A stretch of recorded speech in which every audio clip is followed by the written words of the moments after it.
नमस्कार, आप देख रहे हैं कमोडिटी राउंडअप। मैं हूं मनीषा गुप्ता और आज बात करेंगे कच्चे तेल में, जहां पर उतार चढ़ाव जारी है। लेकिन मई के महीने की 6 से 7% की गिरावट के बाद जून की शुरुआत थोड़ी सी यहां पर बेहतरीन हुई है और $81 के आसपास के स्तर फिलहाल यहां पर बनते हुए। साथ ही बात करेंगे जीरे की, जहां पर फिर से तेजी देखने को मिली है और निचले स्तरों से अब जीरे में अच्छी खासी बढ़त ऑलरेडी हम मई के महीने में दर्ज कर चुके हैं। लेकिन जून की स्थिति क्या रह सकती है, बताएंगे आपको। साथ ही डिस्कस करेंगे कि अब इंडस्ट्री की सरकार से अगले 100 दिनों के लिहाज से जो ड्राफ्ट पॉलिसी बनाई जा रही है, वहां पर वेरियस सेक्टर्स की क्या मांग है, उस पर भी करेंगे चर्चा। इन सब पर बात करने के लिए आज हमारे साथ हैं एनर्जी एक्सपर्ट नरेंद्र तनेजा, निर्मल बैंक कमोडिटीज के कुणाल शाह और ब्रेक के बाद सरकार के 100 दिनों के एजेंडा पर बात करने के लिए हमारे साथ होंगे India chamber of food and agriculture के चेयरमैन डॉक्टर एमजे खान। लेकिन शुरुआत कच्चे तेल से। ओपेक की मीटिंग हो चुकी है और हमने एक एक्सटेंशन ऑफ आउटपुट कट्स यहां पर आता हुआ देखा है। नरेंद्र तनेजा जी, अनएक्सपेक्टेड लाइंस था ये, लेकिन आप इसे कैसे रीड इन कर रहे हैं और इसका क्या इम्पैक्ट देखते हैं आगे? क्योंकि बाजार को लगता है कि ठीक है, आउटपुट कट तो होगा, लेकिन इसका मतलब ये भी है कि जो ओपेक की, सऊदी अरेबिया की जो स्पेयर कैपेसिटी है, वो भी अच्छी खासी है। देखिए, जो फैसला ओपेक ने लिया और जिस तरीके से लिया, वो तो नर्वस हैं। उनकी नर्वसनेस जो है वो साफ बिल्कुल दिख रही है। खास तौर से पूरा 2025 तक की बातें हुई और बड़े फैसले इस तरह के लिए गए हैं। तो मुझे लगता है कहीं ना कहीं वो थोड़ा सा हताश भी हैं, क्योंकि उनकी लाख कोशिशों के बावजूद जो तेल है वो $90 पर बैरल जहां पे वो चाहते हैं, वहां पे वो उसके नजदीक लगभग ले गए थे, लेकिन उसके बाद वहां उसको सस्टेन नहीं कर पाए। हालांकि जितना मैनूवरिंग वो कर सकते थे उन्होंने करने का प्रयास किया, लेकिन उनकी सबसे बड़ी हताशा इस बात को लेकर के है, एक तो चीन की तरफ से मांग नहीं बढ़ रही है और चीन की अर्थव्यवस्था के आगे अभी भी लाख कोशिशों के बावजूद तमाम प्रश्न चिन्ह लगे हुए हैं। और दूसरी तरफ पूरी दुनिया जो और जगह से है, कहीं से मांग बढ़ती उनको नजर नहीं आ रही है। और जिस वजह से जो कीमतें वो ऊपर गई थी, उसमें बहुत बड़ा जियो पॉलिटिकल प्रीमियम था, खासतौर से गाजा इसराइल को लेकर के, और उससे पहले कहीं थोड़ा बहुत यूक्रेन तो चलता ही है। अब वो सब जो है थोड़ा सा काफी हद तक, जिसको आम भाषा में बोलते हैं, निबट चुका है। ऐसा लगता है गाजा और इसराइल के बीच में कहीं ना कोई जल्द कोई समझौता होगा, क्योंकि अमेरिकी सरकार उसके पीछे है। यूक्रेन को लेकर के कोई बहुत बड़ा कुछ हो जाएगा ऐसा भी फिलहाल नजर नहीं आता। चाइना में तैवान को लेकर कोई अमेरिका इस समय कोई मुद्दा खड़ा कर देगा ऐसा भी नजर नहीं आता। मतलब जियो पॉलिटिकल ट्रिगर जो है होराइजन पे कुछ दिखता नहीं, तो हताशा है उनके अंदर। ये हताशा, ना तो कोई जियो पॉलिटिकल ट्रिगर बड़ा हो रहा, कुछ होता भी है तो उस आग को बुझाने की कोशिश शुरू हो जाती है, पूरी दुनिया एक हो जाती है, और दूसरी तरफ जो मांग बढ़ नहीं रही। तो इसलिए इसको लेके हताशा है। जो फैसला लिया गया वो हताशा में लिया गया फैसला है। उनकी लाख कोशिशों के बाद कुछ हो नहीं पा रहा है। अब मांग एक ऐसी चीज है, उसमें ओपेक कोई बहुत ज्यादा कर नहीं सकती। जो वो कर सकते हैं उनका एक ही हथियार है, प्रोडक्शन कट करो, सेंटिमेंट्स ऐसे क्रिएट करो, ऐसी रिपोर्ट्स लेकर के आओ, ऐसे एनालिसिस लेके आओ, इस तरह की जो है बाजार में जो बातों को फैलाओ जिससे तेल की कीमतें बढ़े। वो सारे हथियार उन्होंने यूज कर लिए, किसी का कोई असर नहीं हुआ। लिहाजा मुझे ऐसा लगता है आने वाले 3-4 महीने में जो है, खासतौर से जो गर्मियों के महीने में, अभी यूरोप में गर्मी शुरू नहीं हुई है, मुझे नहीं लगता कि कहीं से कोई मांग बढ़ने वाली है। और इसलिए तेल जो है वो $80 के आसपास घूमेगा। और कोई ताज्जुब की बात नहीं होगी कि अगर वो 76 और 77 उस लेवल पे भी पहुंच जाए। हालांकि एवरेज 80 पे ही बना रहे, लेकिन कुछ समय के लिए वो 75, 76, 77 वहां तक ड्रॉप कर जाए। नरेंद्र तनेजा जी, ये तो कच्चे तेल की बात हुई अंतर्राष्ट्रीय बाजारों के लिहाज से। अब भारतीय बाजारों की अगर बात करें और जिस तरह के एग्जिट पोल्स आए हैं, जिस तरह का पुश है, बाजार को ये लगता है कि आने वाले 100 दिनों में अब हम सरकार की तरफ से एक ईवी पुश आता हुआ देखेंगे। कई स्ट्रैटेजीज यहाँ पर एनर्जी पर बनती हुई नजर आएंगी। कैसे देखते हैं आप भारत को? क्योंकि with in Asia global markets में भी यहाँ पर जिस तरह की इंडिया की डिमांड दिखाई जा रही है, वो शायद सबसे बेहतरीन है। आपका क्या सेंस है, किस तरह की डिमांड इंडिया देख सकता है आगे जाता हुआ, और क्या आप कोई पॉलिसी यहाँ पर देखते हैं नई सरकार की तरफ से?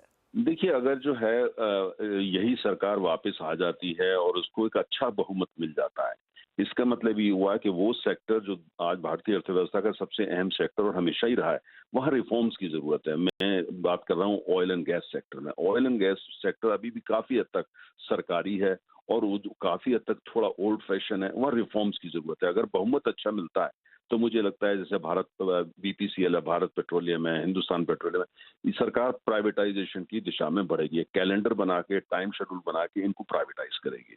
दूसरी तरफ जो है, जो तमाम अंतर्राष्ट्रीय जो ऑयल एंड गैस की कंपनियां हैं, अगर अच्छा मैंडेट होता है तो ये मैसेज ये जाएगा कि भारत में ऑयल एंड गैस सेक्टर में बड़े रिफॉर्म्स आने वाले हैं, तो वो यहाँ निवेश भी बढ़ाएंगे और यहाँ अपनी जो उपस्थिति है उसको भी बढ़ाएंगे।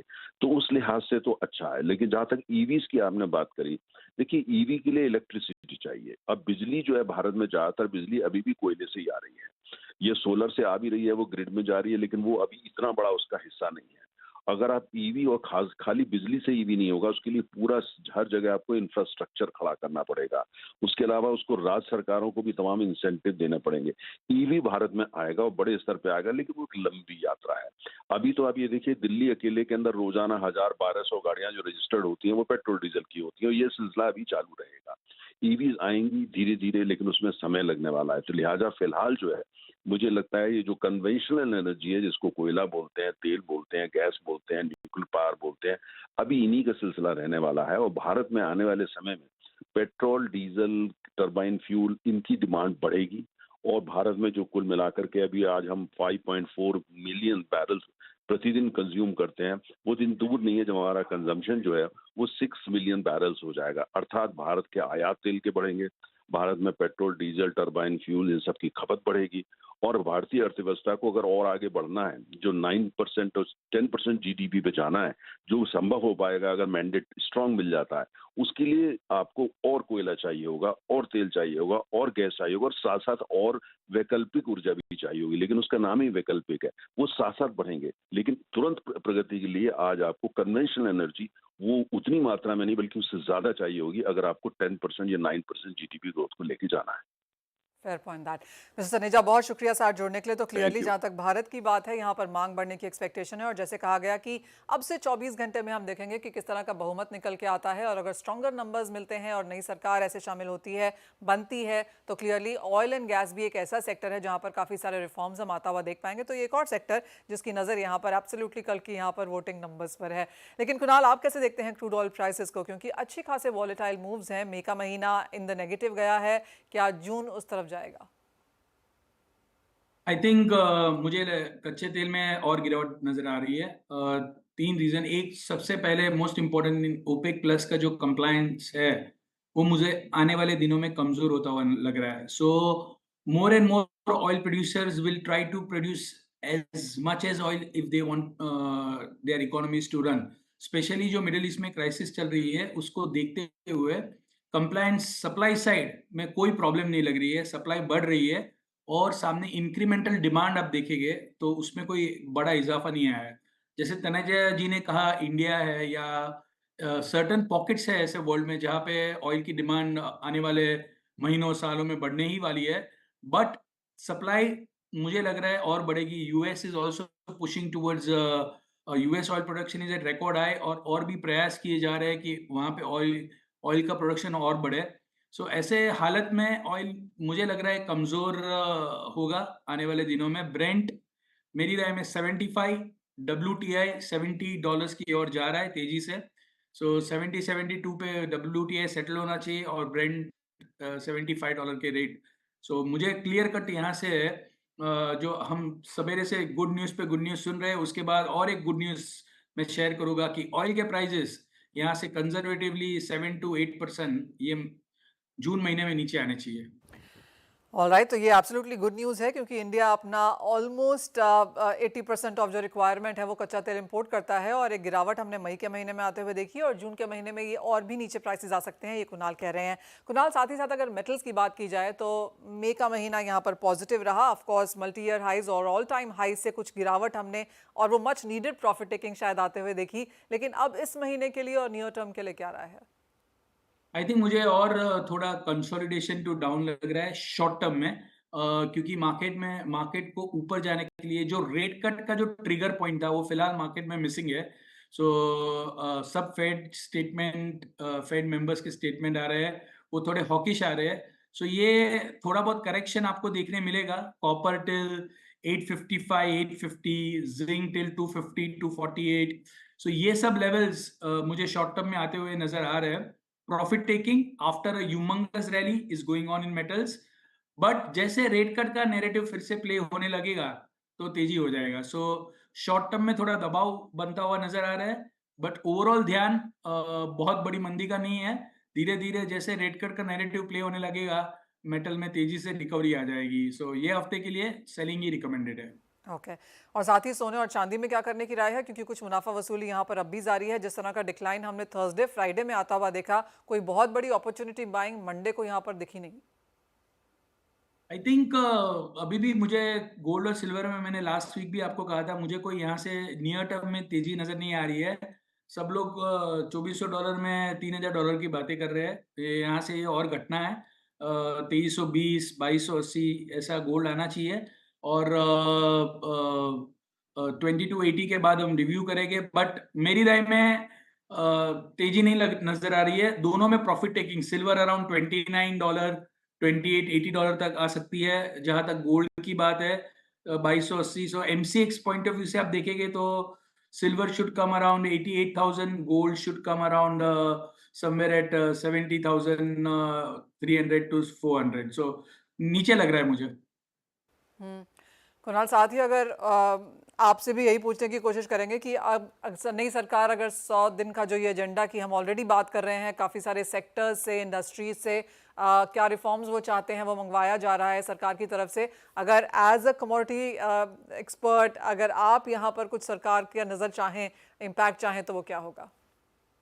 आई थिंक सरकार का फोकस रहेगा गोल्ड रिजर्व्स, क्योंकि गोल्ड चाइना, रशिया, जितनी भी हमारे डेवलपिंग मार्केट की सेंट्रल बैंक्स है, वो अपना गोल्ड का रिजर्व बड़ी तेजी से बढ़ा रही है। सो ये नया जो 3.0 आएगा, जो हमारी नई सरकार के लिए अगर आती है तो टुमारो, जो एग्जिट पोल में दिखा रहा है जो भी result, so I think commodity market में सबसे बड़ा रहेगा इनका प्रायोरिटी गोल्ड। सो देखते हैं गोल्ड के लिए गवर्नमेंट का क्या रवैया रहेगा। But that is something which will be really interesting to watch going forward.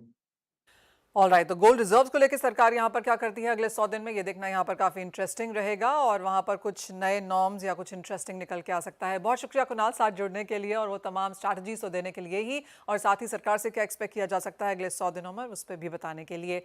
इसी के साथ एक ब्रेक का समय है, लेकिन जब लौटेंगे तो बात यहाँ पर एग्री कमोडिटीज़ की करेंगे। ये भी जानने की कोशिश करेंगे कि यहाँ पर सरकार क्या कुछ कर सकती है वेरियस सेक्टर्स के लिए। मनीषा गुप्ता, और एग्जिट पोल में एनडीए को साफ बढ़त मिलती हुई नजर आई है और बाजार उम्मीद कर रहा है कि शुरुआती 100 दिनों में ही सरकार कई बड़े फैसले ले सकती है। इस हिसाब से कई मीटिंग्स भी दिल्ली में होती हुई नजर आई हैं। किन कमोडिटीज पर इंडस्ट्री क्या मांग रही है, इस पर हमसे एक्सक्लूसिव बात की बाजार के दिग्गजों ने और अपनी मांग भी रखी है। आइए सुनते हैं। देखो, एक तो post formation of new government, नई गवर्नमेंट 15 जून तक आ जाएगी। अब उस हर मिनिस्ट्री को ऑलरेडी इंस्ट्रक्शन गई है कि अपने फर्स्ट 100 डेज में क्या क्या काम किया है नए गवर्नमेंट ने, उसकी तैयारी चल रही है। क्योंकि हम दिल्ली में हम गवर्नमेंट के साथ जुड़ के काम करते हैं, तो हम जानते हैं कि सारी मिनिस्ट्री इसमें लगी हुई है कि फर्स्ट 100 डेज में हम क्या क्या बता सकते हैं। उसमें मैं देखने जा रहा हूँ हमारी मिनिस्ट्री, कंसर्न मिनिस्ट्री में 2 चीजें एक्सपेक्ट कर रहा हूँ। एक तो शुगर एमएसपी, जो बहुत सालों से रुक के बढ़ रखी है, उस पर जरूर विचार होगा फर्स्ट 100 डेज में बढ़ाने का। और दूसरी बात, इथेनॉल पे जो रेस्ट्रिक्शन डाल के रखे थे वो काफी हद तक हटेंगे। इसलिए क्योंकि इथेनॉल की वजह से काफी नाराजगी हुई थी। Sugar mills were under stress, उनका जो इन्वेस्टमेंट हुआ है वो भी उस पर भी क्वेश्चन मार्क आए थे। तो मेरे ख्याल से ये 2 सब्जेक्ट में राहत नए गवर्नमेंट के साथ मिलने की चांसेस। एथेनॉल का प्राइस इंक्रीज बहुत ज्यादा जरूरी है फॉर एटलीस्ट जो लास्ट सीजन का भी जो इंक्रीज होना चाहिए था, वो तकरीबन 2-2.5 रुपए फॉर केन जूस और 1-1.5 रुपया फॉर बी हैवी। और आने वाले सीजन में देखिए, चूंकि ऑलरेडी एफआरपी अनाउंस हो गया है हायर, तो इट इज इम्पोर्टेंट कि आज अगर अपने को एथेनॉल का थ्रस्ट बरकरार रखना है तो एथेनॉल का प्राइस बढ़ाना पड़ेगा और जूस से परमिट करना पड़ेगा। तो ये अगर नहीं करेंगे तो जो आज हम लोग 20% ब्लेंडिंग की बातें करते हैं, वो थोड़ी, मैं समझता हूँ, क्वेश्चन मार्क रहेगा। मेरी एक ही गुजारिश है सरकार से कि एनसीडीएक्स की जो सारी कमोडिटीज है, एटलीस्ट जो हेजेस के लिए है, ऑयल सीड सेक्टर को या पल्सेस को हो, या हम यूं कहे कि जो ये सारी कमोडिटीज बैन हो रखी है वो दोबारा लाने का पूरा प्रयास करें और कमोडिटी सेक्टर को एक बूस्ट दे, जो कि एक हमारे देश की, समझ लीजिए आप, एक जड़ है। ये अगर सेक्टर में बूस्ट आता है ऑयल सीड के जितने भी प्लेयर्स हैं इनके लिए हेजिंग का कोई टूल नहीं है। अगर ये ऑयल सीड सेक्टर एनसीडेक्स पर दोबारा लाते हैं तो एक बहुत ही बेहतरीन और सकारात्मक मूव हो सकता है। सरकार से यही गुजारिश है कि आने वाले 100 दिन में इसको जल्द से जल्द लाने का प्रयास करें।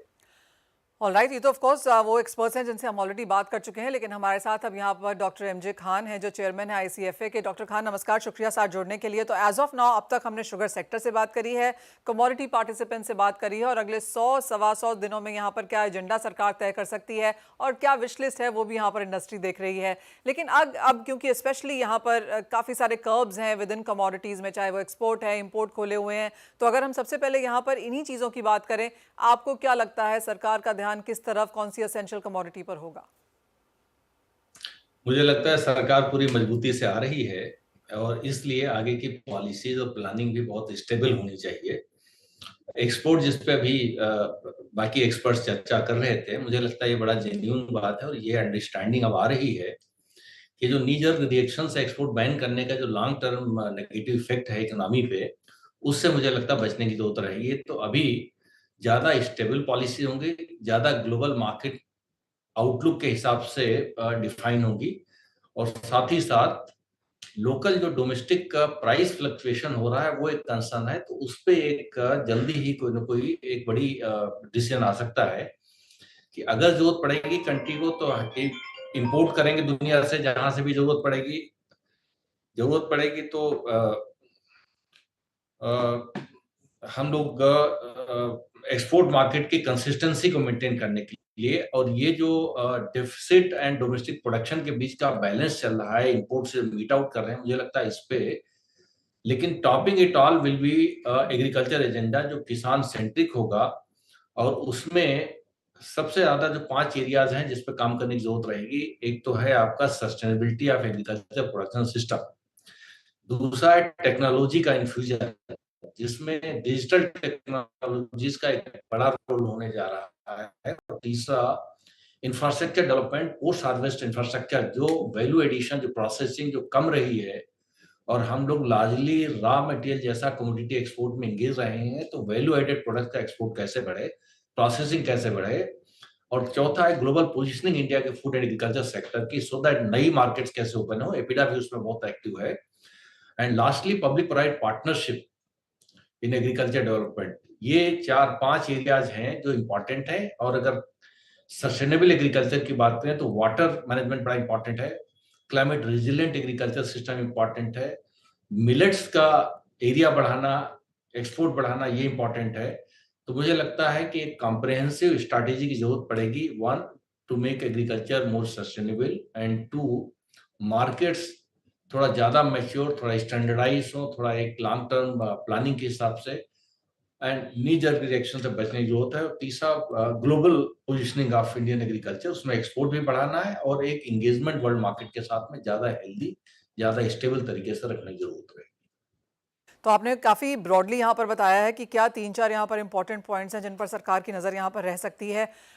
जिस तरह अब क्योंकि अब हम मॉनसून की तरफ भी जा रहे हैं, खरीफ की तरफ भी जा रहे हैं, सरकार के जो इंडस्ट्री के भी इनिशियल एस्टिमेट्स हैं वो यही मान रहे हैं कि हम बम्पर क्रॉप आता हुआ देखेंगे। अब इलेक्शंस भी हो जाएंगे तो जो इतने सारे रिस्ट्रिक्शंस हैं वो भी हम हटता हुआ देखेंगे। तो apart from this 100 days as well, और आपको क्या लगता है कि यहाँ पर हम बनता हुआ देख पाएंगे इन सेंस ऑफ पॉलिसीज, जिस तरह के एक्सपोर्ट रिस्ट्रिक्शंस हैं, चाहे वो अनियन को लेकर है या फिर शुगर में है, गेहूँ में है। माना ये भी जा रहा है कि गेहूँ का इम्पोर्ट होता हुआ हम आगे यहाँ पर आता हुआ देखेंगे। क्या वो चीज़ें भी आपको लगता है ऑन रडार हैं? मुझे लगता है कुछ डिस्कशन उस डायरेक्शन में हुई है, और जो नहीं भी हुई है वो अब पिछले 2-3 हफ्तों में जो हुई थी उस पर बिल्ड करना है अगले 2-3 हफ्ते में। 26 जून को हम लोग भी एक नेशनल राउंड टेबल रख रहे हैं, agriculture agenda for the new government. तो बड़े एक्सपर्ट पूरे देश भर से बुला रहे हैं कि अगले 5 साल किस तरीके से स्टेबल पॉलिसी की जरूरत है और क्या एग्रीकल्चर एजेंडा होना चाहिए। डेफिनेटली इसमें एक तरीके से ग्लोबल एंगेजमेंट लाजमी है, और जो यूएसडीए का पैटर्न अब तक रहा है, यूएस डिपार्टमेंट ऑफ एग्रीकल्चर का, कि वो पूरी मार्केट बहुत क्लोजली मॉनिटर करते हैं और उसकी बेसिस पर वो अपना प्लान करते हैं कि production planning and market intervention and pricing.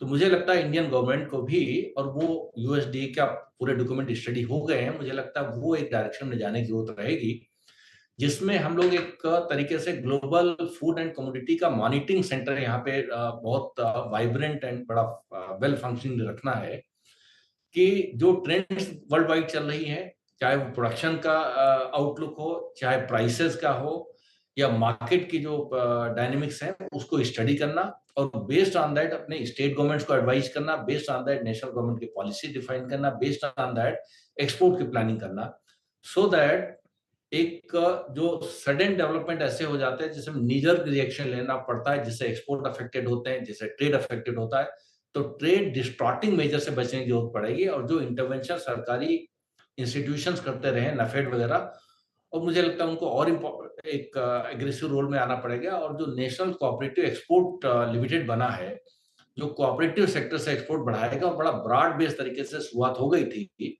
Since same government seems to be coming back, जैसा एग्जिट पोल का रिकॉर्ड दिख रहा है। ओके तो मुझे लगता है कि उसको बढ़ाएंगे और एक बड़ा इंपॉर्टेंट रोल होगा कि इंडिया के फूड एंड एग्रीकल्चर को ग्लोबली ले जाना, ग्लोबल मार्केट को स्टडी करना, उसके हिसाब से बैकवर्ड प्लानिंग करना और एक इंडियन पब्लिक मार्केट्स में प्राइवेट उसको भी पार्टनरशिप। लेके आना। क्लियरली मिस्टर खान, बहुत शुक्रिया साथ जुड़ने के लिए और बहुत ही एक्सटेंसिव कॉम्प्रिहेंसिव तरीके से वो पूरी यहाँ पर हमें समझाने के लिए कि नियर टर्म, लॉन्ग टर्म और क्या पॉलिसी चेंजेस हम यहाँ पर इंडियन मार्केट्स में एग्रीकल्चर के लिहाज से देख सकते हैं। एज ऑलवेज बहुत शुक्रिया हमारे साथ आज जुड़ने के लिए। लेकिन इसी के साथ फिलहाल इस कार्यक्रम में इतना ही समय है, हमें दीजिए इजाजत, लेकिन आप बने रहिए CNBC आवाज़ पर।